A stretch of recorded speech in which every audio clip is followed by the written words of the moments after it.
ஆ இப்போ வந்து நம்ம பயணிகள் கவனிக்கவும் பத்தி பார்க்கலாம். ஆக்சுவலா நான் வந்து என்ன யோசிச்சேன்னா, இ அ 3 கதை குடுத்திருந்தப்போ, நான் சொன்ன மாதிரி எனக்கு அட்லீஸ்ட் இங்கிலீஷ்லயாவது படிச்சுக்கலாம் டிரான்ஸ்லேட்டட் ஒரு ரஷ்யன்ல படிக்க முடியாதுன்றதுனால, அதனால நான் வந்து ரூல் அவுட் பண்ணிட்டேன் எடுத்தோனே வெந்நீர் இரவுகள. அடுத்து வந்து எஸ்ராவோட புக்கா, இல்ல பாலகுமரன் புக்கான்னு எனக்கு ஒரு டவுட்டு. ஸோ எஸ்ரா புக்கு நான் இதுவரைக்கும் படிச்சதே இல்ல. பாலகுமரன் வந்து உடையார் படிச்சிருக்கேன். ஒரு 3 பாகம் படிச்சிருக்கேன். அதுக்கப்புறம் வந்து பிரெக்னென்ட்டா இருந்தப்போ படிச்சது. ஸோ அது வந்து டெலிவரி அது இதுன்னு ஆனதுனால, அது அப்படியே பாதியோட நிக்கிது. மறுபடியும் படிக்க ஆரம்பிக்கணும். ஸோ பாலகுமரனுடைய ரைட்டிங் வந்து எனக்கு கொஞ்சம் பிடிக்கும். வேற எதுவும் படிச்சதில்ல. உடையார் 3 பாகம் படிச்சிருக்கேன். அதனால அதுவும் இல்லாம எனக்கு வந்து அவரு என்னமோ அவரு கொஞ்சம் வந்து விமென் பத்தி கொஞ்சம் நல்லபடியா எழுதுவாரு அப்படின்ற ஒரு எப்படி சொல்றது? அந்த மாதிரி ஒரு எண்ணம் எனக்கு. அதனால வந்து சரி ஓகே இவரதே எடுத்து படிச்சு பார்க்கலாம் நம்ம அ அப்படின்னு தான் அத எடுத்தேன். பார்த்தா கரெக்ட்டா எனக்கு என்ன ஃபர்ஸ்ட் ஆயிடுச்சுன்னா, எடுத்தோனே ஸ்பாயிலர் ஆயிடுச்சு. ஏன்னா அது வந்து ஒரு தொடர்கதையா வந்திருக்கு. அந்த ஏதோ ஒரு பத்திரிக்கையில. ஸோ என்ன பண்ணியிருக்காங்கன்னா, அந்த அது வந்து புக்கா போட்டப்போ, இல்ல அந்த கதை முடிஞ்சதுக்கு அப்புறமா வந்து வாசகர்கள் வந்து லெட்டர்ஸ் அனுப்பியிருப்பாங்கல்ல. அந்த கதைய பத்தி அவங்க என்ன நெனச்சாங்கன்னு. ஸோ அதையெல்லாம் வந்து அந்த புக்கு ஸ்டார்ட் ஆகுறப்பயே போட்டு வச்சிருக்காங்க. அதுல வந்து முக்கியமான பாயிண்ட்டே அதுல தெரிஞ்சிருச்சு. அந்த அ புரோட்டகனிஸ்ட் வந்து கடைசில வந்து வாசெக்டாமி பண்ணிக்க போறான் அப்படின்னு. சம்ஹவ் ஒரு கதைய நான் அப்படியே அந்த அது நெறைய லெட்டர் வேற போட்டிருந்தாங்க. எனக்கு வந்து எப்படின்னா, அட்டை டூ அட்டை படிச்சா தான் எனக்கு வந்து திருப்தியா இருக்கும். அதனால நான் எல்லாத்தையுமே படிப்பேனா, ஸோ அது எல்லாத்தையும் வாசிச்சோனே, ஒரு மாதிரி நான் கெஸ் பண்ணிட்டேன். சரி ஓகே. அப்போ ஒரு சேட் எண்டிங் அதாவது வந்து இது ஆனா சேட் எண்டிங்ன்னு சொல்ல முடியாது. பட் ஒரு மாதிரியான கஷ்டமான ஃபீலிங்க தான் இந்த புக்கு குடுக்க போது போல இருக்கு அப்படின்னு நெனச்சுட்டு நான் படிச்சேன். நெறைய இடங்கள்ல வந்து கெஸ் பண்ற மாரி தான் இருந்தது. ஆ ஆப்வியஸ்லி ரைட்டிங் நல்லா இருந்தது. அந்த அந்த இடத்துக்கே கொண்டு போற மாரி, அந்த மாரி இருந்தது. ஆ முக்கியமா இதுல ரொம்ப பெரிய ஹைலைட் என்ன அப்டின்னா, ஏர்போர்ட் அப்டின்றது இப்போ வந்து ஒரு பஸ் ஸ்டாண்ட்னா நமக்கு தெரியும். அடிக்கடி பஸ்ல போயிருப்போம். இல்ல ரயில்வே ஸ்டேஷன்னா தெரியும் எப்படி இருக்கும் அப்படின்னு. நான்லாம் பிளேன்ல போனதே இல்ல. ஏர்போர்ட்ல வந்து டிராப் பண்றதுக்கு தான் போயிருக்கேன். ஸோ செக்யூரிட்டி வரைக்கும் போயிட்டு டாட்டா காமிச்சுட்டு வர்றது தான் நம்ம வேல. ஸோ உள்ள என்ன நடக்கும்? எப்படி இருக்கும்? ஆ அந்த அ அத்தாரிட்டீஸ் அங்க என்ன பண்றாங்க? எதுவுமே தெரியாது. பட் இந்த புக்ல வந்து எப்படின்னா, ஒரு ஏர்போர்ட்டோடைய ஒர்க்கிங்கே ஃபுல்லா சொல்லியிருக்காரு. டீட்டெயில்டா எக்ஸ்பிளைன் பண்ணியிருக்காரு. அ அந்த கதையோட போக்குலயே அதுவும் முக்கியமா. அங்க வந்து என்ன நடக்குது? எத்தன டிபார்ட்மெண்ட்ஸ் அங்க ஒர்க் பண்றாங்க. யப்பா! எனக்கு ஆச்சரியமா போயிடுச்சு. நான் வந்து ஏர்போர்ட்னா, ஏர்போர்ட்ல ஒர்க் பண்றவங்க. இப்போ வந்து ரயில்வே ஸ்டேஷன்னா, அங்க அவங்க மட்டும் தான். பஸ் ஸ்டாண்ட்னா, அது வந்து அங்க ஒரு ஆர்கனைசேஷன் கூட இல்ல. பஸ் ஸ்டாண்ட்னா. இல்ல ஏதாவது ப்ராப்ளம்னா போலீஸ் வருவாங்க அவ்வளோதான். மத்தபடி ஆனா இங்க ஏர்போர்ட்ல பார்த்தீங்கன்னா, ஆ மிலிட்டரி இருக்காங்க, பாம்ப் ஸ்குவாட் இருக்காங்க, அப்புறம் வந்து லோக்கல் போலீஸ் இருக்காங்க. அது இல்லாம ஏர்போர்ட்ல ஒர்க் பண்றவங்க இருக்காங்க. அப்புறம் சிக்னல் செக் பண்றவங்க இருக்காங்க. அந்த இது வர்றதுக்கு, போறதுக்கு அப்புறம் அந்த ஹியூமிடிட்டி செக் பண்றது, அது இதுன்னு எத்தன டிபார்ட்மெண்ட் இருக்காங்க. எனக்குனா, அப்பா இத்தன பேர் ஒர்க் பண்றாங்களா? ஏர்ஃபோர்ஸ் அதாவது ஒரு ஏர்போர்ட்ல இத்தன டிபார்ட்மெண்ட்ஸ் ஒண்ணு சேர்ந்து ஒர்க் பண்றாங்களா? அங்க வந்து பிரச்சனைலாம் வரும். அதெல்லாம் எழுதியிருப்பாரு. உங்க டிபார்ட்மெண்ட் வேல, எங்க டிபார்ட்மெண்ட் வேல அந்த மாரிலாம் பிரச்சனைலாம் வரும். ஆக்சுவலா இது ஒரு லவ் ஸ்டோரி தான். என்னடா இது லவ் ஸ்டோரியில இப்படிலாம் ஏர்போர்ட்லாம் வரும், அதோட பிரச்சனைலாம் வரும்னு சொல்றாளேன்னு நினைக்காதீங்க. எனக்கு அதுவே ஆச்சரியமா இருந்தது. எப்படி ஒரு லவ் ஸ்டோரியில இதையும் வந்து கொணாந்து சொருகி ஒரு எக்ஸ்ட்ரா இன்ஃபர்மேஷன் எனக்கு எப்பவுமே அந்த மாரி ஒரு எக்ஸ்ட்ரா இன்ஃபர்மேஷன் நான் என்னதான் ஃபிக்ஷன் புக்கா இருந்தாலும், நான் வந்து தேடி தேடிலாம் நான் ஃபிக்ஷன், செல்ஃப் ஹெல்ப்லாம் படிக்க மாட்டேன். ஏன்னா, அது கொஞ்சம் போரிங்கா இருக்குன்றதுனால. பட் ஃபிக்ஷன் இன்ட்ரஸ்டிங்கா படிக்கிறப்ப, அதிலேயே எனக்கு இன்ஃபர்மேஷன் கிடைக்கிறப்போ எனக்கு ரொம்ப சந்தோஷமா இருக்கும். ஸோ அந்த வகையில இது வந்து நல்ல ரீடா இருந்தது. ஆனா எனக்கு எப்படி இருந்தது அப்படின்னா, அ ஸ்டோரி நீங்க படிப்பீங்களா? முடிஞ்ச அளவுக்கு ஸ்பாய்லர்ஸ் இல்லாம வேணா நான் சொல்றேன். அ ஒரு விடோ அ விடோ வந்து லவ் வரும் அவளுக்கு. ஸோ அவளோட புருஷன் வந்து ஏர்போர்ட்ல நடக்கிற ஒரு பாம் பிளாஸ்ட்ல இறந்திருப்பான். ஸோ அவனுடைய ஃப்ரெண்டு தான் ஹீரோ.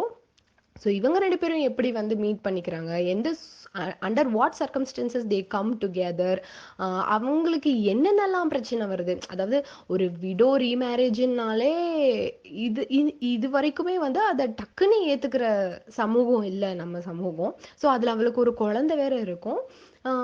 அத வந்து என்ன அது இல்லாம அவங்களுக்கு வந்து மதம், அப்புறம் அந்த குழந்தை எல்லாமே பிரச்சனையா இருக்கும் அவங்களுக்கு.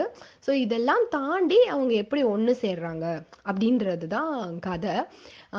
எனக்கு வந்து வெண்ணிற இரவுகள்ல எப்படி அவன் வந்து அந்த பாவப்பட்டவன், அந்த இன்ட்ரோவர்ட் கேரக்டர் வந்து எப்படி பாவப்பட்ட கேரக்டரோ அது மாதிரி எனக்கு இதுல ஹீரோ கேரக்டர் வந்து அவ்வளவு பாவமா இருந்தது. நான் வந்து ஷெஃபானாக்கு வந்து நோட்ஸ் எல்லாம், ஐ மீன் எவ்வளவு முடியுமோ நோட்ஸ் டைப்லாம் பண்ணி அமிச்சேன். எனக்கு வந்து அவ்வளவு கஷ்டமா இருந்தது. கடைசியில முடியறப்போ சேர்ந்துருவாங்க ரெண்டு பேரும், அது பிரச்சனை கிடையாது, கல்யாணம் பண்ணிருவாங்க, ஹாப்பி என்டிங் தான். பட் வந்து அவன் அவ்வளவு பெரிய தியாகம் ஒண்ணு பண்ணிருப்பான் பாருங்க. அத வந்து யாருமே யோசிச்சு கூட பார்க்க மாட்டாங்க அந்த மாதிரி. இத்தனைக்கும் அது வந்து அவனுடைய பெரிய தப்புன்னு கூட சொல்ல முடியாது. அவன் ஒரு தப்பு பண்ணிட்டோன்றதுக்கு, அது நீங்க படிங்க, நான் எல்லாத்தையும் சொல்லிட்டேன்னா ஸ்பாயிலர் ஆயிடும். ஸோ அந்த மாதிரி இருக்கும். எனக்கு வந்து எப்படி, எனக்கு ரெண்டு விஷயத்துல வந்து, அதாவது ரெண்டு இடத்துல ஒரு மாதிரி எப்படி உறுத்தலா இருந்தது அப்படின்னா, அந்த பொண்ணு வந்து டக்குன்னு லவ் பண்ண ஆரம்பிச்ச மாதிரி இருந்தது அவரை. ஏன்னா அந்த அந்த ஹீரோ வந்து வராரு, அது அந்த இன்ட்ரடியூஸ் ஆகுறதெல்லாம் கதையோட போக்குல வர்றது. ஸோ அதெல்லாம் நான் சொல்லலை, எப்படி பேசிக்கிறாங்க என்ன ஏது எப்படி வந்து சந்திச்சுக்கிறாங்க அதெல்லாம் நான் சொல்லலை. பட் வந்து எப்படி இருக்கும் அப்படின்னா, பேசிக்க ஆரம்பிச்ச ஒரு ஒரே ஒரு லெட்டர் எக்ஸ்சேஞ்ச் தான் நடந்திருக்கும். அதுக்கப்புறமா மீட் பண்ணுவாங்க. ஒரு ஒரு 2, 3 சந்திப்பு அப்படின்னு கூட சொல்ல முடியாது. அதுக்குள்ள அவ வந்து ஓகே, ஒத்துக்கிறேன், நான் வந்து இப்போ வந்து ஒரு சின்ன பொண்ணு, 3 இயர்ஸ் தான். அவளுக்கு வந்து கல்யாணம் ஆகி கொஞ்ச நாள் தான் ஆயிருக்கும். அது நான் டைம்லாம் சொல்லலை, எவ்வளோ நாள் ஆனதுக்குள்ள அவ புருஷன் இறந்திருப்பான், எவ்வளோ நாளா அவ வந்து விடோவா இருக்கா, அதெல்லாம் நான் சொல்லலை. பட் குறுகிய காலம்னு வச்சுக்கோங்களேன். ஸோ அந்த டைம்குள்ளேயே இறந்திருப்பான். ஸோ அவளும் இன்னும் யங்கா தான் இருக்கா. ஆப்வியஸ்லி அவளுக்கு ஒரு துணை வேணும். அவளுக்கும் வந்து அந்த ஹீரோவை பார்த்தோன்னே ஒரு ஈர்ப்பு வருது, விருப்பம் வருது, எல்லாமே ஓகே தான், எதுவுமே நான் தப்பு சொல்லலை. பட் எனக்கு என்ன உறுத்தலா இருந்தது அப்படின்னா, முக்கியமா நம்ம தமிழ் பொண்ணுங்க வந்து அந்த மாதிரி என்னதான் ஒரு விருப்பம் இருந்தாலும் அதை வந்து அந்த ஹீரோவே வந்து வற்புறுத்தி வற்புறுத்தி பேசினாலுமே ஒத்துக்கிறதுக்கு கொஞ்சம் சீன் போட்டு, இல்ல எப்படி அந்த இது மாதிரி தான்.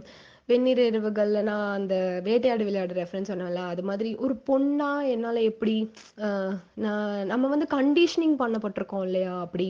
ஸோ அப்படின்ற மாதிரி அந்த இடத்துல வந்து எனக்கு அந்த பொண்ணு டக்குன்னு ஒத்துக்கிட்டா மாதிரி இருந்தது. மேபி ஒருவேளை இந்த இடத்துல தான் வந்து பாலகுமரன் நம்மளை இன்னும் கொஞ்சம் முன்னோக்கி தள்ளணும்னு நினைக்கிறாரோ அப்படின்னு கூட எனக்கு தோணுச்சு. ஏன்னா அந்த இடத்துல வந்து இயல்பா எழுதியிருக்கணும் அப்படின்னா, அந்த பொண்ணு வந்து சீன் போட்டா, அதை பண்ணா இதை பண்ணா, ஒத்துக்க மாட்டேன்னா இவர் வந்து ரொம்ப இது பண்ணாரு, அதுக்கப்புறமா தான் அவ வந்து ஒத்துக்கிட்டான்ற மாதிரி எழுதியிருந்தா நார்மலான இதுவா இருந்திருக்கும், அக்செப்டும் பண்ணியிருக்க முடியும். பட் இந்த இடத்துல அவர் இப்படி எழுதுனதுனால மேபி இதையும் நார்மலைஸ் பண்ணுங்கப்பா, பொண்ணுங்களுக்கு ஆசை இருந்தா உடனே ஒத்துக்கோங்க, என்ன தப்பு அப்படின்னு சொல்ல வராரோ அப்படின்னு தோணுச்சு எனக்கு. அது அப்புறம் இன்னொரு பாயிண்ட் வந்து, அவ வந்து அந்த குழந்தை இருக்கிறதுனால கல்யாணம் பண்ணிக்க கூடாது அப்படிங்கிற மாதிரி அந்த பொண்ணுடைய அந்த மாமனார் இருக்கார்ல, அந்த இறந்து போன ஹஸ்பண்டோட அப்பா, அவரு கொஞ்சம் பிரச்சனை பண்ணுவாரு. ஸோ அப்படி பண்றப்போ என்ன ஆகும் அப்படின்னா, இந்த ஹீரோ வந்து டக்குன்னு ஒரு முடிவெடுத்து, அது அதான் முதல்லயே நான் சொல்லிட்டேன், அதனால இது உங்களுக்கு ஸ்பாய்லர் இல்லை. ஸோ வேசக்டாமி பண்ணிட்டு வந்துருவோம். எனக்கு வேற ஒரு குழந்தை பிறந்தா தானே பிரச்சனை அப்படின்ற மாதிரி. அந்த இடத்துல வந்து எனக்கு எப்படி எப்படி இருந்ததுன்னா, அதை வந்து இவளும் ரொம்ப சந்தோஷமா ஏத்துப்பா. அ எப்படின்னா, ஆமா, அது ஓகே தான், கரெக்ட் தான். அவன் வந்து அந்த ஹீரோ வந்து அதுக்கு ஒரு பாயிண்ட் சொல்லுவான். என்னன்னா, இப்போ வந்து கரெக்ட் தான், இப்போ எனக்கும் அவளுக்கும் ஒரு குழந்தை பிறந்தது அப்படின்றப்போ, அந்த சின்ன குழந்தை வந்து இந்த பெரிய குழந்தைகிட்ட இருந்து ரெண்டு பேரும் விளையாண்டுட்டு இருக்கப்போ ஏதாவது சண்டை போட்டாங்க அப்படின்னா, அந்த சின்ன குழந்தைகிட்ட இருந்து அந்த பெரிய குழந்தை வந்து ஏதாவது புடுங்கினா கூட, நான் அதை கொடு அப்படின்னு அதட்டி வாங்கினா கூட, எங்க நமக்கு பிறந்த குழந்தை மேல பாசம் போயிடுச்சோ, அவனுக்குன்னு ஒரு குழந்தை வந்தோடனே அது மேல அவனுக்கு பாசம் போயிடுச்சோன்னு அவன் நினைச்சிடக்கூடாது. அப்படின்னு யோசிப்பான் அவன். அதெல்லாமே ப்ராக்டிக்கல் டிஃபிகல்ட்டிஸ் தான், நான் இல்லைன்னு சொல்லலை. நார்மலாக வந்து அந்த மாதிரி ஆயிருந்தா சும்மா லைட்டாக அதட்டினா கூட அந்த மாதிரி தோன்றதுக்கு வாய்ப்பு இருக்கு. அப்போ நம்ம குழந்தை பாவமா அப்படின்னு அவன் நினைக்கிறதுக்கு வாய்ப்பு இருக்கு. பட் இது எப்படி இருந்ததுன்னா, அந்த அந்த டுவர்ட்ஸ் த எண்ட் எனக்கு எப்படி தோணுச்சுன்னா, ஒரு காதலுக்காக இப்போ இந்த சொல்லாமலே படத்துல வந்து அவன் வந்து நாக்க கட் பண்ணிருவார்ல லிவிங்ஸ்டன், அது மாதிரி எப்படி ஒரு காதலுக்காக மனுஷங்க எப்படி இப்படிலாம் தியாகம் பண்றாங்க அப்படின்ற மாதிரி எனக்கு அவன் வந்து தனக்குன்னு ஒரு குழந்தையே வேண்டாம், எனக்கு அவ மட்டும் இருந்தா போதும் அப்படின்ற மாதிரி அவன் வேசக்டமி பண்ணிட்டு வந்தோடனே எனக்கெல்லாம் அப்படியே கிடுகிடுன்னு கோபுரம்லாம் எழுந்துருச்சு மனசுக்குள்ள அவன் மேல. எப்படிப்பா எப்படிலாம் இப்படி இருக்கீங்க அப்படின்ற மாதிரி. ஆனா அதே சமயம் எனக்கு அந்த ஹீரோயின் மேல லைட்டா கோவம் வந்தது. ஏன்னா அவன் வந்து எப்படி சொல்லுவான்னா, ஏற்கனவே ஒரு ஒரு பிரச்சனைல அவன் வந்து நான் வந்து இந்த இந்த பிரச்சனைக்கு எப்படி தீர்வு கண்டுபிடிக்கலாம் அப்படின்னு பேசிட்டு இருக்கப்பயே ஒரு சொல்யூஷன் சொல்லுவா. அதுவே கொஞ்சம் வந்து செல்ஃபிஷா இருக்கிற மாதிரி தான் இருக்கும். அடுத்து இவன் இந்த மாதிரி பண்ணிட்டு வந்துட்டேன் அப்படின்னு லாஸ்டா சொல்றப்ப கூட ரொம்ப ஹாப்பி ஆயிருவா அவ. அப்பாடா நமக்கு பிரச்சனை தீர்ந்தது இனிமே அப்படிங்கிற மாதிரி. ஒரு கொஞ்சம் சரி ஓகே நம்ம இனிமேல் நிம்மதியா லவ் பண்ணலாம் அப்படின்ற மாதிரி. ஒரு சின்ன வருத்தம் கூட இல்லாம, ஒரு குற்ற உணர்ச்சிங்கிறத கூட காட்டாம, ஐயோ தன்னால தான் தன்னை ஏத்துக்கணுங்கிறதுக்காக தான் அவனோட சந்ததியே இல்லாத மாதிரி அவன் பண்ணி அவனுக்குன்னே ஒரு சந்ததி இல்லாத மாதிரி பண்ணிட்டானே அப்படின்னு அந்த பெருந்தன்மை நினைச்சு ஒரு 2 நிமிஷம் கண்ணீர் விடுறது அதெல்லாம் எதுவுமே இருக்காது, நார்மலா ஒத்துப்பா. அகெயின் எனக்கு இந்த இடத்துல பாலகுமரன் வந்து அது தப்பு இல்ல அப்படின்னு நார்மலைஸ் பண்ண ட்ரை பண்றாரோ. அதாவது இந்த மாதிரி யாராவது நமக்காக தியாகம் பண்ணிட்டா அதை வந்து நம்ம ரெகக்னைஸ் பண்ணா போதும். நீ எனக்காக தியாகம் பண்ணிட்ட, அதுக்காக நம்மளே அவங்களுக்கு வந்து எழுதி கொடுத்துடணும்னு அவசியம் இல்லை.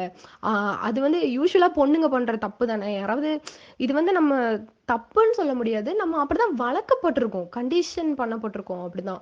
ஸோ அப்படிதான் ஆப்வியஸா நம்ம யோசிப்போம். பட் அகைன் இதையும் அவர் நார்மலைஸ் பண்ண ட்ரை பண்றாரோ அப்படின்ற மாதிரி எனக்கு தோணுச்சு. நான் வந்து ஆக்சுவலா லைன்ஸ்லாம் எடுத்து வச்சிருந்தேன் இதுல வந்து மீட்ல சொல்லணுங்கிறதுக்காக. பட் இது வந்து ரெக்கார்டிங்கை விட்டு நான் வெளில போனா வந்து எப்படி அது லைன்ஸ் காட்டுமா தெரியல. நான் வேணா உங்களுக்கு அதை தனியா வேணா அனுப்பி விடுறேன். அந்த 2 3 லைன்ஸ் வந்து எனக்கு ரொம்ப பிடிச்சிது அதுல. ஒரு மாதிரி அதாவது ஒரு இடத்துல வந்து அவனுக்காக அவன் அடிபட்டிருப்பான் ஹீரோ, அவனுக்காக இவ ப்ரே பண்றதுக்காக வருவா. அப்ப வந்து என்ன ஆகும் அப்படின்னா, ஒரு மாதிரி கோவத்துல கத்தி விட்டுருவான், தயவு செஞ்சு நிறுத்துங்க போங்க அப்படின்ற மாதிரி. ஸோ அதை பார்த்துட்டு இருக்க அவங்க அப்பா வந்து சொல்லுவாரு, உனக்கு வந்து அஹ், அளவுக்கு அதிகமா வந்து இயலாமை வந்துருச்சு, அதுதான் உனக்கு வந்து கோவமா வெளிப்பட்டிருக்கு அப்படின்னு. பீயிங் ஷார்ட் டெம்பர்ட் பர்சன் என்னால அதை வந்து நல்லா உணர முடிஞ்சுது. அதாவது பல இடங்கள்ல வந்து கோவம் எதனால எனக்கு வரும் அப்படின்னா, என்னால எதுவும் பண்ண முடியலையே அப்படின்ற இடத்துல தான் எனக்கு கோவமே பயங்கரமா வரும். அந்த லைன் ரொம்ப ரிலேட்டபிளா இருந்தது. அது மாதிரி 2 3 லைன் நல்லா இருந்தது. நான் வேணா உங்களுக்கு தனியா அனுப்பி விடுறேன்.